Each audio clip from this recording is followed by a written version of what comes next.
کہتے ہیں کہ یہ قصہ بہت پرانے زمانے کا ہے۔ وہ زمانہ جب عورت کا سب سے بڑا زیور سونا یا چاندی نہیں تھا، بلکہ اس کی چادر تھی، اس کا حجاب تھا۔ اس وقت کے لوگ جانتے تھے کہ عورت کی اصل عظمت یہ نہیں کہ وہ دوسروں کو دکھائی دے، بلکہ یہ ہے کہ وہ اپنے حسن کو اللہ کے حکم کے مطابق چھپائے۔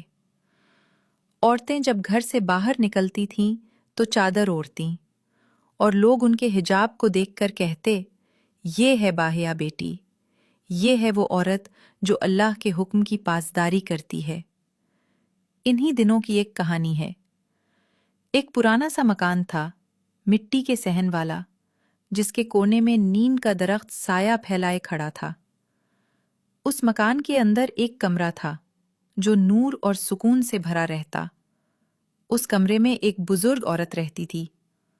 ان کا معمول تھا کہ دن ڈھلتے ہی قرآن مجید کھول کر بیٹھ جاتی، اور ان کی میٹھی آواز کمرے اور صحن کو تلاوت کی روشنی سے بھر دیتی۔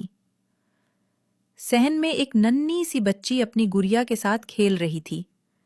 کبھی گڑیا کو چادر اوڑھاتی، کبھی اس کے ہاتھ پکڑ کر کہانیاں سناتی۔ کھیل ہی کھیل میں اس کے کانوں میں دادی کی تلاوت کی آواز پڑی۔ وہ کچھ دیر سنتی رہی،